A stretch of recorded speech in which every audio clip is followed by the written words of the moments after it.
Esmu Beāte, atbildu Swedbank par pakalpojumiem uzņēmumiem, par visu to, kas nav saistīts ar kreditēšanu. Un tad šogad ir sanācis iesaistīties šajā te interesantajā projektā, kas saistīts ar bezkontakta kartēm un pārsvarā saistīts ar to, ka pašvaldības un valsts vēlas ērtā veidā administrēt atvieglojumus, ko cilvēki var saņemt vai nu braucot sabiedriskajā transportā, vai nu skolēniem apmeklējot ēdnīcu skolā. Un mums kā bankai šis liekas ļoti labi un ļoti pareizi, jo patiesībā mēs nekad nezinām, cik tad īsti tas skolēns vai kā cits cilvēks, kam pienākās atvieglojums, cik reizes viņš ir braucis transportā, cik reizes viņš ir gājis ēst. Varbūt mēs maksājam par to, ka viņš nāk ēst katru dienu, bet viņam vecāki dot līdzi pusdienas no mājām. Šīs lietas ir ļoti labi, ja mēs viņas varētu kontrolēt.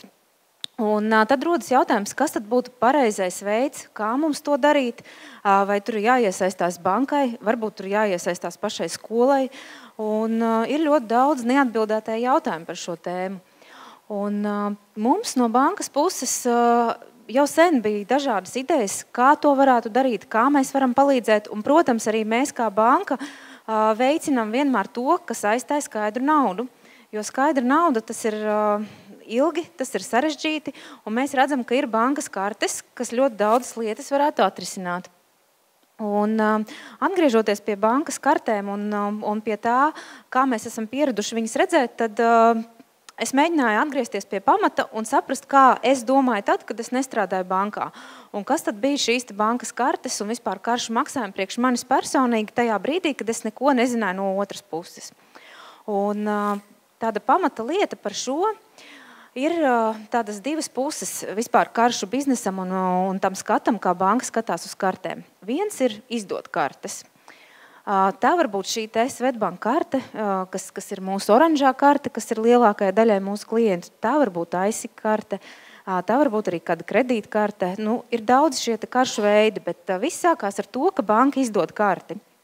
Un tā ir viena no mūsu pamata lietām, un mūsu mērķis ir, lai katram klientam būtu karte.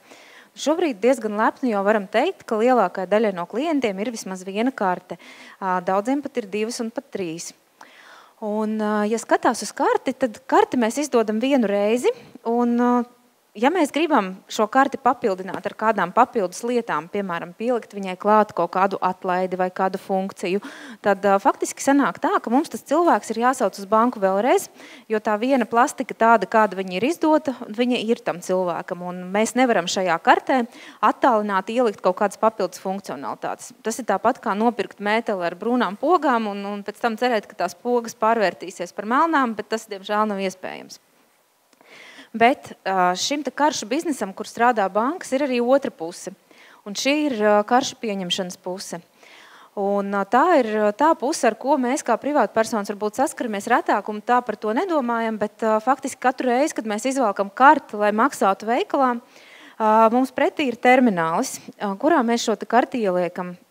Un tā ir tā bankas neredzamā puse, kur patiesībā arī ir ļoti daudz darbinieku iesaistīti, un mēs arī nekad nezinām, kas tad ir tā banka, kas apkalpo šo tirgotāju, kur mēs iepērkamies. Jo lielākoties mēs redzam, ka mēs izvelkam karti ārā, tad tur ir bankas logo virsū. Bet ieliekot šajā aparātā, labākais veids, kā mēs redzam, ir, ja mums iznāk čeks, kurā ir kāds bankas logo, tad mēs saprotam, ka banka to apkalpo. Un arī ne visas bankas, kas izdod kartes, ir gatavas arī pieņemt kartes. Un tas ir katras bankas individuāls lēmums, jo faktiski šis ir liels bizness ar ļoti daudz niansēm. Bet skatoties uz šīm abām lietām, mēs saprotam, ka kartes var palīdzēt daudz kur. Kartes var palīdzēt mums veikt maksājumus, atbrīvoties no skaidrās naudas, un kartes noteikti var palīdzēt arī administrēt kaut kādas atlaides. Tas ir viennozīmīgi skaidrs. Jautājums ir tikai, kādā veidā to izdarīt. Un domājot par šiem esošajiem pakalpojumiem tirgū, kas jau strādā, tas ir mūsu, piemēram, Rīgas ētalons, tas ir SEB bankas risinājums ar Jelgavu, tas ir arī šis jaunais risinājums, kas ir aprakstīts MK noteikumos, mēs sākām domāt, kas tad ir pareizāk un ko būtu pareizāk darīt. Katram cilvēkam, kam pienākās atvieglojums, izdot jaunu karti, pasaukt viņu uz bankas filiāli, sazināties ar pašvaldību vai ar valsts institūcijām, saprast, vai viņam pienākās atlaides, katram šo karti izdot, lietot, vai vieglāk ir informācija par atlaidēm ielādēt šajā aparātā, kur to var izdarīt no tālienes. Jo mums kā pirmais piemērs, kas ienāca prātā, bija eiro. Jo Latvijā pirms kāda laika tas likās it kā tik nesen, bet jau laiks ir pagājis, ka mēs pārgājām uz eiro. Un arī tad mums bija ļoti liels jautājums, kā tad mums strādāt un kā mums šos terminālus pārslēgt uz eiro. Un patiesībā tas bija diezgan vienkārši. Nospiest podziņu un attālināt ielādēt programmatūru. Un tāpēc arī mums bankā radās ideja, kāpēc mēs nevarētu ielādēt, piemēram, šajā te aparātā informāciju par atlaidēm, kas pienākās mūsu iedzīvotājiem, kuri lieto mūsu šīs te parastās kartes. Tīri teorētiski tas varētu būt iespējams. Un tad vēl papildus faktors bija tas, ka ir šāds te kontaktless, jeb bezkontakta karšu prasība, kurā bankām ir jāpielāgojās Latvijā sākot no 2017. gada. Tad var teikt, ka mums laika ir palicis diezgan maz. Un ko tas nozīmē praksē? Praksē tas nozīmē to, ka ir regulas, kas nosaka, ka bankām no 2017. gada ir jāizdod tāda karte, kurā ir iekšā šī kontaktless funkcionalitāte, un tas varētu darboties tieši tāpat kā Rīgas etalons, kuru jūs vienkārši ieejot veikalā, piemēram, Maxima vai Rīmī nopērkot pārtiku, piepīkstinat savu karti, un līdz noteiktai summai jums neprasa pinkodu ievadīšanu. Un tieši tāpat arī šiem te aparātiem ir jābūt spējīgiem atpazīt, ka tas pirkums ir līdz noteiktai summai, un jums nav jāievada pinkods, ja tas pirkums ir mazāks. Tātad šie bija tādi 3 faktori, ko mēs savā pusē izvērtējām, lai domātu, ko tad darīt tālāk un kā darīt tālāk. Un tad mēs sapratām, ka arī Swedbank nav viena šajā jautājumā, ka tas nav tikai mūsu jautājums, ko mēs vēlētos risināt, bet tas ir jautājums arī SEB bankai, tas ir jautājums arī DNB bankai un arī Citadeles bankai. Un šajā brīdī tas, ko mēs no Swedbank puses izdarījām, mēs palūdzām tādu neatkarīgu partneri, kuru sauc Vedicard, kas ir tāda neatkarīgs uzņēmums, kas nodarbojās ar karšu risinājumiem un karšu pētījumiem, izstrādāt tādu schēmu, kura varētu strādāt kopā ar visām bankām, kurā visas bankas varētu brīvi iesaistīties, kurā visu banku klientiem būtu pieejami šie pakalpojumi ar esošajām banku kartēm, lai nebūtu jāizdod īpašas banku kartes, un ņemot vērā šo kontaktless. Un tad mūsu partneris izstrādāja šādu risinājumu, jeb risinājumu konceptu, kā tas varētu izskatīties, un to es jums arī šodien parādīšu. Bet es aicinu jūs ņemt vērā, ka šis ir tikai koncepts, kas balstās uz tādām starptautiskām schēmām, un ko mēs ļoti labprāt ieviestu dzīvē. Un šobrīd mēs arī sadarbībā ar SEB banku, ar DNB banku, ar Citadeli un arī Norvik banku jau pētam detalizēti sīkāk, kā tas varētu strādāt, un mēs ceram, ka tuvākā mēneša pusotra laikā mums jau arī varētu būt vairāk skaidrības par tehnisko pusi un par izmaksu pusi, par ko mēs varētu runāt. Bet es tad parādīšu, kā tad tas izskatās dzīvē, kā tas strādā un kā mēs to redzam. Un šobrīd ir tā, ka mums ir patiesībā bankas Latvijā. Daudzas un vairākas bankas, kas varbūt tikai izdod kartes, un daudzas, kas gan izdod, gan pieņem kartes. Un pārsvarā tās visas kartes, ko šīs bankas izdod, ir vai nu Visa vai Mastercards. Un tas nozīmē, ka šīs bankas, kas izdod un kas pieņem šos karšu darījumus, viņas sadarbojas ar šīm organizācijām. Tas nozīmē, ka viņām nebūtu jāslēdz jaunu līgumu, viņām nebūtu jāveido kaut kādas jaunas līguma formas vai sadarbības noteikumi. Šis jau pastāv. Tajā pašā laikā mums arī, piemēram, ir Latvija LV, un šis ir tikai piemērs, tikpat labi tas var būt arī jebkurš cits portāls, kuru izmanto Latvijas iedzīvotāji. Un šajā portālā iedzīvotāji ienāk iekšā, atrod informāciju par sevi, paskatās, kas viņiem no valsts puses tiek piedāvāts, tur ir arī pašvaldība informācija iekšā. Un mums ir skaidrs, ka iedzīvotāji, kam pienākās atvieglojumi, ir daudz un dažādi. Un zināmā mērā tās atlaides var pārklāties arī gan pašvaldību līmenī, gan valsts līmenī.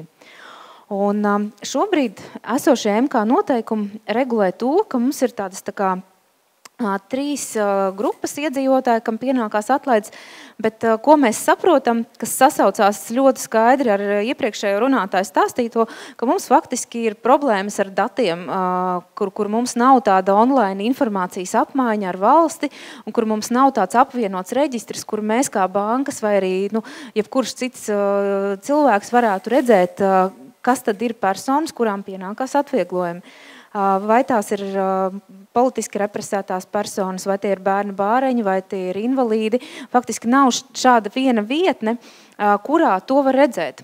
Un arī mēs kā banka uzskatām, ka šādus reģistrus veidot savā pusē, tas īsti nebūtu prātīgi, jo mēs uzskatām arī, ka mums kā bankai nebūtu jābūt pieejai šādai, zināmā mērā, sensitīvai informācijai par mūsu klientiem, jo droši vien varbūt daļa no klientiem nemaz nevēlēsies mums atklāt, ka viņam ir kāds šāds status papildus. Un tad šī koncepta ietvaros mēs redzam, ka tā varētu būt Latvija LV vai kāds cits portāls, kuram tad būtu apkopota šī informācija par to, kādas atlaides, jeb kādas atvieglojumi pienākās cilvēkam.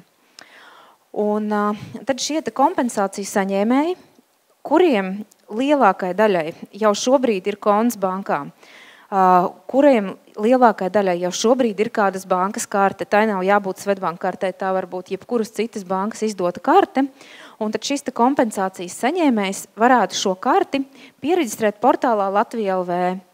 Līdzīgi kā tas šobrīd notiek ar Statoilu. Es nezinu, cik daudz no jums varbūt ir izmēģinājuši šo jauno Statoilu piedāvāto opciju, kad nav nemaz jābūt Statoil lojalitātes kartes turētājiem, ka var savu esošo bankas karti piereģistrēt Statoil mājaslapā un saņemt tās pašas atlaides. Un, manuprāt, šis risinājums ir ļoti līdzīgs. Tātad mēs piedāvājam, ka šie kompensācijas saņēmēji varētu savu esošo bankas karti piereģistrēt portālā Latvija LV vai kur citur. Un tad, attiecīgi, Latvija LV vai kāds cits pakalpojums sniedzējs, kas vadītu šīs kompensācijas, apkopotu informāciju par to, ka konkrētais cilvēks šo karti ir piereģistrējis, lai saņemtu atlaidi. Un tādā veidā tad šis kompensāciju vadības uzturētājs saprastu, ka turpmāk es, piemēram, kā Beāta Krauze ar savu oranžo Svetbanka karti ar numuru tādu un tādu, saņem šo atlaides, kas man pienākās gan valstiskā, gan varbūt arī pašvaldības līmenī. Un kas notiek tālāk?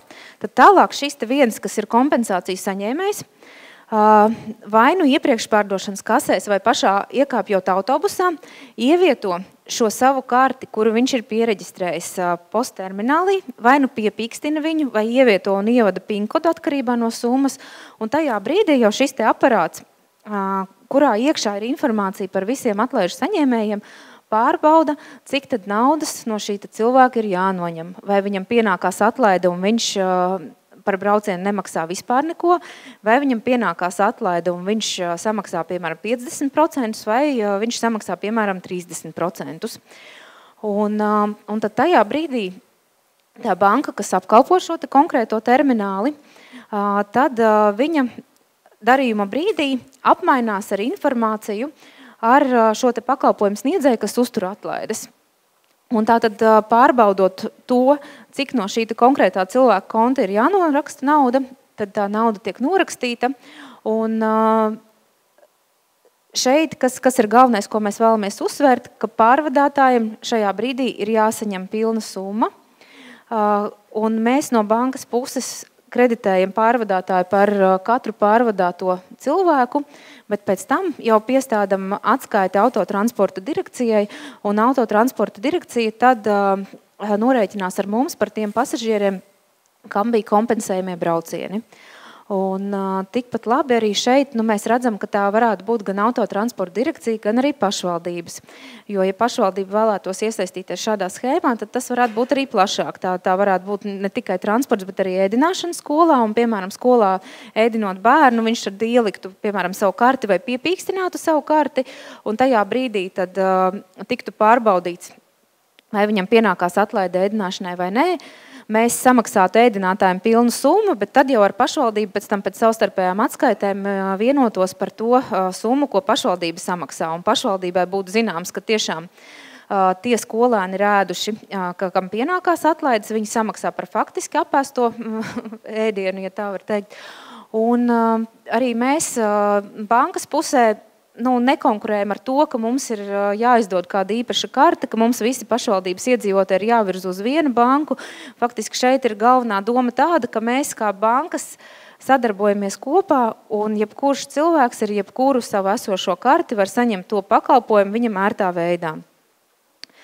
Un tad mūsu galvenie apsvērumi bija tādi, ka tiešām mēs nemainām šo te karšu izdošanu, ja mēs neizdodam īpašas kartes. Mēs skatāmies, lai tirgotāju maksas arī būtu līdz 5% un nepārsniegtu šos te 5%, jo tas ir tas, par ko šobrīd aktīvi runā, un tas ir tas risinājums, kurš arī strādā. Un šeit es arī nedaudz gribētu atspēkot dienas biznesā un presē rakstīto par to, ka šāds te risinājums varētu būt ļoti dārgs un tirgotāju maksas būtu 15 līdz 20%. Nē, pilnīgi noteikti nē. Šādi cipari nekur no bankas arī nav izskanējuši, un šobrīd mēs tiešām arī rēķinam to summu, un mūsu mērķis ir iekļauties šajos te 5% un ne vairāk. Un, jā, mēs esam gatavi mainīt karšu pieņemšanas sistēmas. Tas ir pilnīgi skaidrs, jo mēs saprotam, ka šie termināli ir gatavi pielāgošanai, un to ir daudz vieglāk darīt nekā iedzīvotājiem jau izdotās kartes. Un, kas ir pats galvenais, ka šis ir projekts, kur mēs gribam būt visas bankas kopā. Mēs negribam būt atsevišķi Svetbanka, mēs negribam būt atsevišķi SEB, atsevišķi Citadela, lai katras bankas klientam būtu kaut kas atšķirīgs. Šī ir reize, kad mēs kā bankas apvienojamies kopā un daram to, kas būtu labs, kas būtu saprotams un kas būtu viegli pielietojams visiem Latvijas iedzīvotājiem, neatkarīgi no tā, ar kādu banku viņš sadarbojās. Un tad mēs ļoti ceram, ka šis tādā veidā arī strādās. Un, šobrīd visas bankas savā pusē rēķina gala ciparus un iekļauj arī attīstības plānos. Un tad noteikti, kad mums būs vairāk informācijas, mēs esam gatavi satikties arī ar katru pašvaldību individuāli, izrunāt. Un, protams, mums arī ir svarīgi saprast, kas būs mūsu galvenie sadarbības partneri šajā jautājumā. Varbūt tā nebūs Latvija LV, varbūt tas būs kāds cits, tad arī šos te partnerus mēs šobrīd aktīvi meklējam un aktīvi aptaujājam. Paldies liels, un jā, tad kas ir šie galvenās priekšrocības, ka šis risinājums varētu būt visiem karšu lietotājiem. Šī sistēma ir konkurētspējīga, atlaižu piemērošanas iespējas ir daudz un ir plašas, un tāpat arī šo pakalpojumu var attīstīt, ka tā ir medicīna, ēdināšana, durvju atvēršana un tā tālāk, un ka šis ir starptautisks risinājums. Ja jūs prasīsiet, vai dzīvē kaut kur šis jau strādā, šādā veidā es teikšu jā, ka ir viens reāls piemērs pasaulē, kur šī sistēma jau strādā šādā veidā, un tas ir Londonas metro. Londonas metro jau šobrīd visi Londonas iedzīvotāji var piereģistrēt viņu mājaslapā savu karti, kas ir kontaktless karte, iekāpt metro un maksāt par braucienu tik, cik nu viņam pienākās, vai viņam pienākās atlaid vai nepienākās. Un tad tas mūsu mērķis arī ir ieviest šo Londonas labo risinājumu Latvijā ar laiku. Paldies!